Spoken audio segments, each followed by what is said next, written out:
سوره حجرات.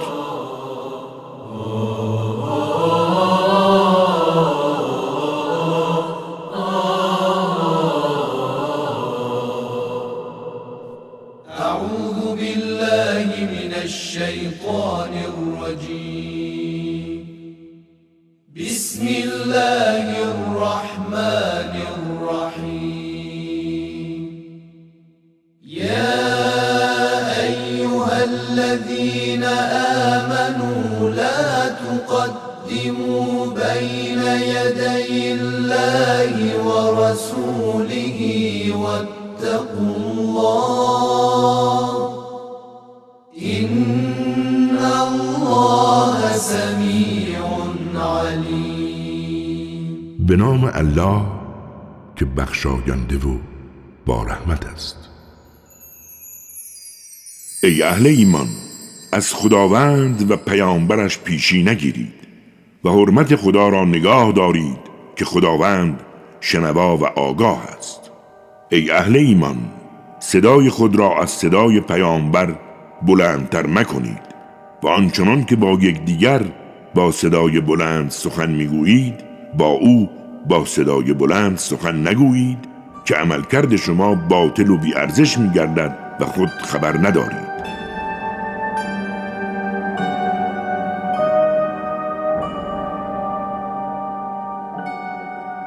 کسانی که صدای خود را در محضر پیامبر پایین میآورند همان کسانی هستند که خدا به واسطه حرمت نگاه داشتن قلب‌های آنها را خالص کرده است. بدانید برای آنها مغفرت و پاداشی بزرگ است. کسانی که تو را از پشت حجره صدا میزنند اکثرشان اهل خرد نیستند.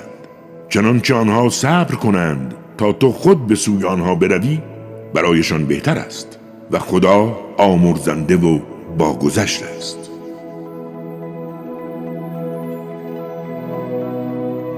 ای اهل ایمان، اگر فاسقی خبری برای شما آورد تحقیق کنید تا مبادا بر اثر این خبر ناآگاهانه به مردم آسیب برسانید و سرانجام به خاطر کاری که کردید پشیمان شوید.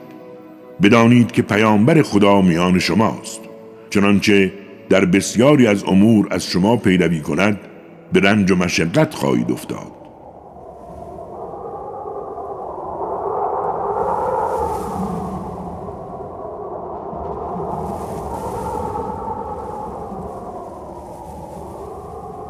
ولی خداوند ایمان را محبوب شما کرده و آن را در قلب‌های شما آراسته است و کفر و گناه و عصیان را منفور دلهای شما کرده است.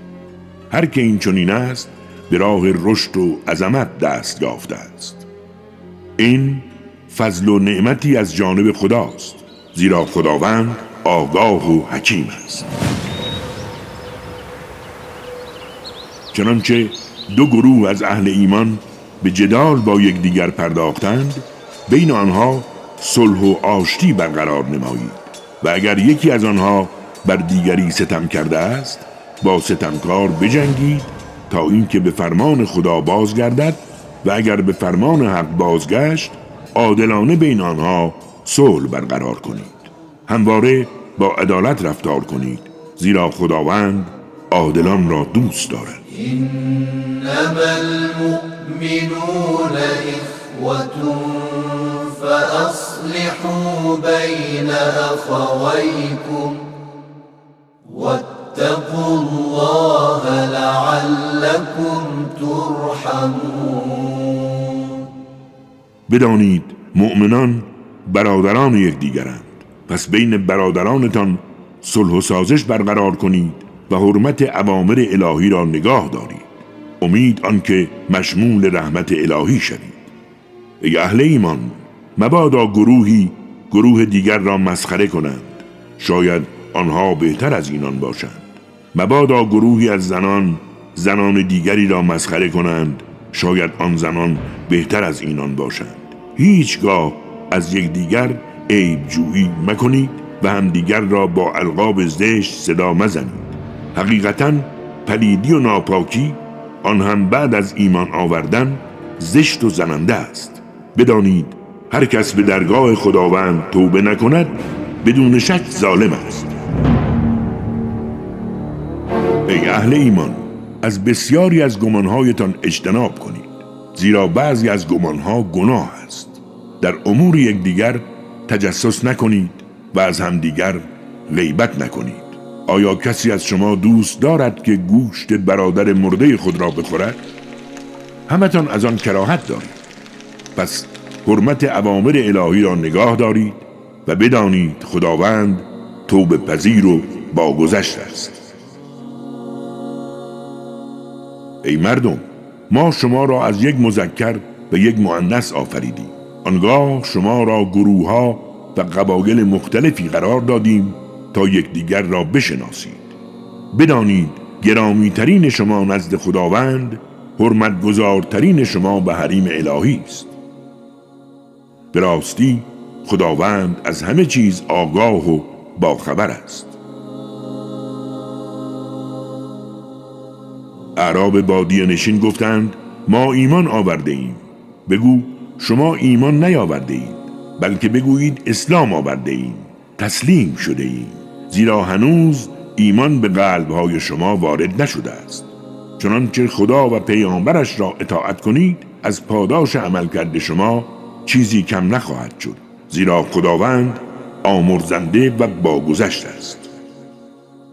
بدانید اهل ایمان کسانی هستند که به خدا و رسولش ایمان داشته باشند و دیگر شکی نداشته باشند و با اموال و جانهای خیش در راه خدا جهاد کنند.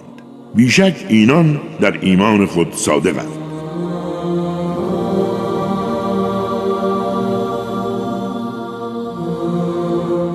بگو آیا می‌خواهید خداوند را از دینداریتان آگاه کنید؟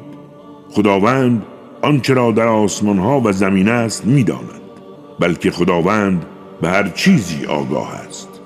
بر تو منت می‌گذارند که اسلام آوردند. بگو به خاطر اسلامتان بر من منت مگذارید، بلکه این خداست که باید به خاطر هدایتتان به راه ایمان بر شما منت گذارد اگر صادقید. خداوند غیب و نادیده های آسمان ها و زمین را می داند و بیشک خداوند نسبت به عمل کردتان بیناست.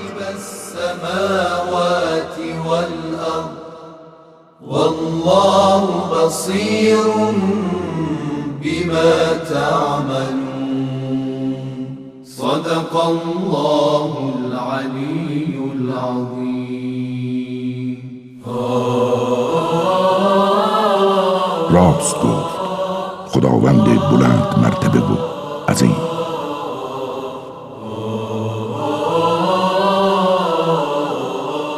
کاری از مؤسسه پیامبر مهر و رحمت صلی الله علیه و آله و سلم.